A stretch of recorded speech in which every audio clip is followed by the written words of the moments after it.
cantik dan pintar pagi ini akan berbincang-bincang mengenai Miss Tourism International 2011 dan Miss Tourism Queen International 2011. Dua event yang berbeda, mereka ini yang mengikuti dan juga diperkenalkan dulu tamu-tamunya yang hadir pagi ini di studio A Show. Pertama Mbak Ruth, selamat pagi. Selamat pagi sebagai aktivis perempuan gitu ya, berpacaran gitu. Oke, terima kasih dari A Show. Terus Pak Joni Sugiarto, selamat pagi. CEO dan juga founder L Joint Venture. Betul ya. Kemudian ada Melissa Putri Latar. Langsung berdiri. Oke, Putri Pariwisata Indonesia 2011 akan mengikuti Miss Tourism International 2011. Kemudian ada Ratna Mariana. Selamat pagi. Nama apa dong? Second runner up Putri Pariwisata Indonesia 2011 ikut Tourism Queen International ya 2011. Kemudian ada Natasha. Natasha Sutadi Sastra. Nah ini adalah fourth runner up Putri Pariwisata Indonesia 2011 dan ikut Miss Tourism Queen International 2011. Mungkin Pak Joni bisa jelaskan dulu apa yang membuat tentunya Pak Joni tertarik dengan membuka peluang ini secara internasional. Ya, karena Indonesia kan sudah lama mempromosikan pariwisata. Ya. Terus kita dorong lewat berbagai cara, apakah itu dari pihak pemerintah atau dari swasta. Tetapi setiap kali saya melihat event turisme internasional, itu Indonesia tidak diwakili. Itu ya, meskipun kita punya banyak titik-titik yang betul. Jadi 5 tahun yang lalu saya coba melamar untuk menjadi country director di Indonesia, memberikan franchise mereka di Indonesia untuk menyelenggarakan turisme internasional. Akhirnya saya diterima dan saya memegangnya.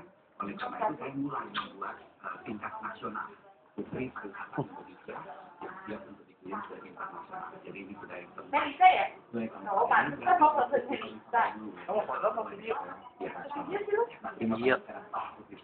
boleh ada suara ya? Suaranya rekam nggak? Tahu ah. Rekam nggak suaranya? Tahu ah. Hah? Kayak gitu pariwisata masuk.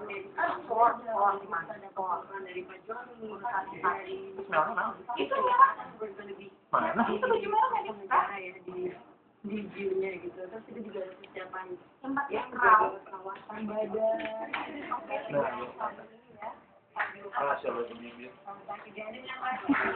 Kan aja belajar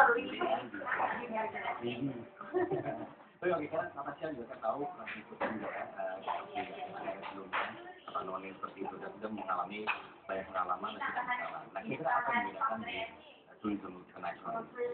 Miss Queen International ini kan karena we're focusing on pariwisata, jadi kalau di Malaysia, apalagi saya mewakili Bali di sini sebagai special region-nya dari Indonesia, lebih kos, jadi kita harus mengulik ini pariwisata. Kita lebih fokus mindset pariwisata. Iya, jadi kita juga harus tahu ya kalau kita bertemu dengan tourist people kan, mereka interested dengan apa gitu. Kita kan mempromosikan wonderful Indonesia.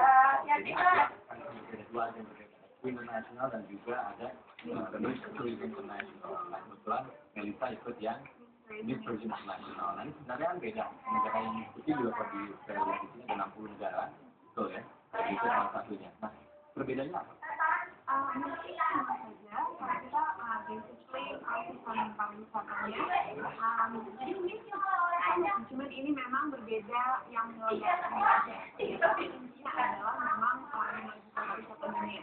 Pariwisata dunia, khususnya bagi anda semuanya Indonesia. Saya kira persiapan apa pun dilakukan oleh Ratna ya, Ratna. Jauh ini seperti apa? Persiapannya masih lupa saya kemudian untuk kepala juga training sendiri ada training catwalk kita juga sediain national costume kita kita juga ada talent show di sana. Jadi lucunya di Queen International ada Indonesia dan juga special region. Memang seperti itu semuanya. Ya di Queen International setiap negara punya special region masing-masing. Tidak semua negara tapi hanya beberapa. Di Thailand dia ada special regionnya itu Phuket. Phuket seperti itu ya. Malaysia juga iya. Ada Hawaii juga. Oke kita break dulu pemirsa, yang melanjutkan setelah jeda pada berikut tetaplah di Indonesia.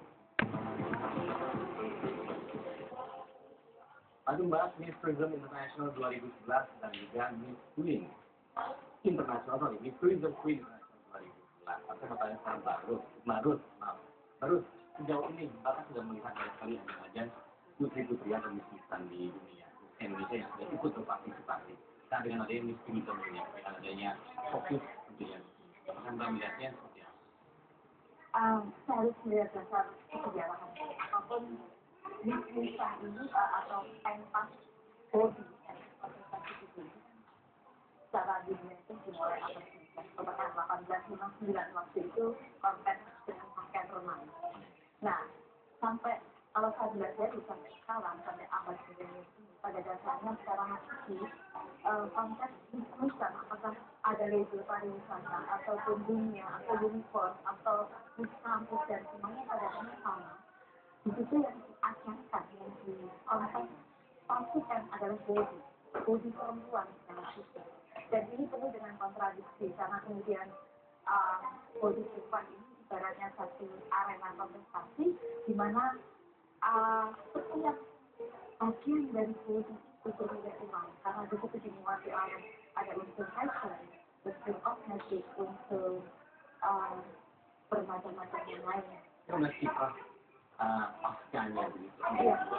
Ini yang juga turut langsung dengan kegiatan sosial, atau mempromosikan pariwisata atau gitu. Ya, itu sebenarnya nanti juga kemudian bisa saja akan diarahkan bahwa ini juga nanti ada sifat sosial dan lain-lain. Tapi satu hal yang saya lihat di semua kontestasi kecantikan adalah kita bicara tentang body.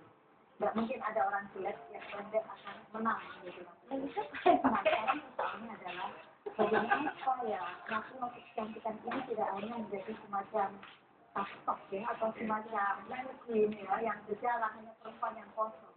Nah itulah saya kira semua penyelenggara maupun kawan-kawan yang mengikuti atau para ratu yang kena atau siapapun yang mengikuti komunitas ini memang mulai harus ada satu penetapan tentang standar talenta yang tepat supaya itu tidak mengatur diri sebagai perempuan. Misalnya satu hal yang saya kira di antara misi-misi penyelenggaraan ratu kecantikan adalah yang dilupakan adalah mengangkat kesetaraan gender. Jarang yang berkata tentang pariwisata pun saya kira tidak mestinya mengangkat juga tentang bagaimana para perempuan yang mengalami kekerasan. Misalnya, satu hal saya puji di sini adalah body shop.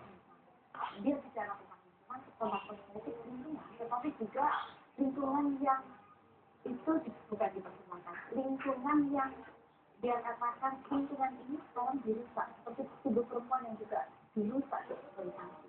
Nah, saya kira misi-misi ini yang harus diangkat di garis bawah karena sekali lagi manifest tampilnya adalah seorang perempuan. Jadi tidak sampai penyelenggara kecantikan mengeksploitasi perempuan. Nah, Elisa mungkin bisa komentar. Ya, saya setuju sekali karena sebagai mungkin ikon dari suatu negara kita nggak cuma penampilan saja, tapi kita harus tahu mengetahui apa yang kita bicarakan di depan umum. Salah satunya ini mungkin kita selain memajukan pariwisata juga mengajak para kaum muda untuk mengenali negeri kita dan mencintai negeri kita. Gitu. Jadi dari situ kita bisa mempromosikan barang-barang karena nggak cuma kita aja yang bisa berbicara di depan halayak ramai, tapi juga teman-teman bantu dengan hal-hal kecil aja, misalnya Twitter atau anything media sosial gitu. Dia menjadi apa ya, seorang masyarakat muda juga, jadi aware dengan budayanya pariwisata di Indonesia. Nah, Pak Jena mungkin bisa tambahkan bahwa memang ini sudah 4 tahun. Keberhasilan apa sih yang sudah dicapai sejauh ini? Iya. Jadi selama ini kami fokus adalah dengan tagline Bring Indonesia Culture Indonesia. Jadi kami mempromosikan kebudayaan Indonesia. Itu yang menjadi referensi kami dan itu menjadi fokus pertama kami kepada para putri. Makanya mereka dibekali dengan berbagai pengetahuan tentang kebudayaan. Nah, kita sangat bersyukur pada saat Rike ikut event internasional diikuti oleh 78 negara. Dia menjadi nomor 2 dunia mengalahkan Amerika, Kanada, semuanya. Ya, jadi kita lihat bahwa sebenarnya Indonesia punya kesempatan bagus untuk tampil di ajang internasional, terutama anak-anak muda Indonesia sekarang cantik, pinter, ya, terus mereka tidak dikasih muatan lokal dengan pengetahuan kebudayaan. mereka bisa didorong untuk tampil di dunia internasional supaya bisa membawa nama Indonesia lebih banyak rakyat di manajemen seperti tadi baru tadi ya. Nah, kita kalau isu tadi kesetaraan, yang dari kekerasan terhadap perempuan, nah, ada nggak dari kalian ini sudah memikirkan kesetaraan itu dari Tasya dulu? Kita udah menyiapkan dalam organisasi kita perkumpulan seperti dari tahun 2008 sampai 2011 ini kita memang suka berkumpul dan kita memang setiap tahun kita mengadakan social event gitu ya. Tahun kemarin kita bantu dengan social event yang motivasi keempat, kita disitu membantu dengan tarian Waduh National Disaster ya. Mungkin karena Ibu sudah ngomong, kita akan ada inspirasi baru untuk membuat satu gerakan untuk membela para wanita yang mengalami kekerasan. Oke, Rata gimana? Di digital kita ini kita tuh punya slogan yaitu smart, charming, dan hospitable. Mungkin dengan slogan ini kita bisa mengajak mungkin wanita Indonesia semuanya ya tentunya dengan ide yang tadi dari Ibu Rata. Oke, ini tampaknya sudah siap. Tapi oke, pasti ada sesuatu yang dihadirkan di acara Ramadan buat yaitu contoh-contoh budaya yang telah dipersiapkan oleh kalian. Gue kayak ingin tahu, yang pertama dari kamu tadi, kamu mempersiapkan apa nanti?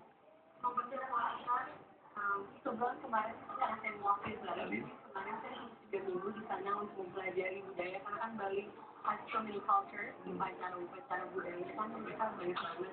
Saya mempelajari banget budaya Bali dan itu kita juga persiapan saya pembekalan public speaking ya karena kan kita akan di depan 115 negara untuk present Indonesia dan khususnya saya Bali. Jadi persiapan saya pasti itu sih pembekalan, public speaking dan perawatan badan juga. Kita sebagai wanita juga soalnya mempromosikan spa. kita pariwisata dari Bali. Oke, singkat saja Ratna, apa yang mempersiapkan untuk membawa budaya Indonesia?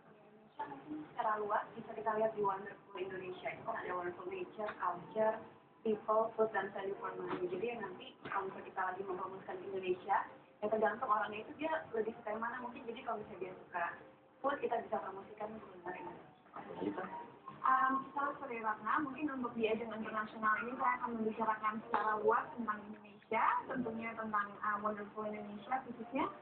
Tapi kalau untuk talent sendiri, saya akan membawakan Jawa Barat untuk sama Betawi. Kamu tahu ya? Yes, itu. Itu saya akan menarikan tarian daerah dari. Tapi kalau untuk berbicara di depan umum, saya akan membicarakan tentang Indonesia secara umum. Oke, ini sekali lagi pun diinformasikan oleh pemirsa bahwa Miss Tourism International 2011 tanggal 13 Desember 2011 di Malaysia ya betul ya? Dan sejauh ini 60 negara yang mengikuti. 60 negara. Sementara kalau Miss Tourism Queen International 2011 tanggal 14 Desember 2011 di Xi'an, China, diikuti oleh sejauh ini 97 negara, tapi yang akan bergabung 115 negara. Oke, sukses terus untuk semuanya tentunya ya, kita doakan untuk nama baik Indonesia dan juga Mbak Ruth, terima kasih tadi kritikanya membangun tentunya agar mereka sendiri terisi begitu ya dengan nulis-nulis atau isu-isu yang bisa diangkat bisa mengangkat harkat perempuan Indonesia begitu. Pak Joni, terima kasih sudah tentunya optimis dengan diangkat nama Indonesia ke kancah internasional khususnya di pariwisata. Terima kasih. Oke, kita beri dulu pemirsa.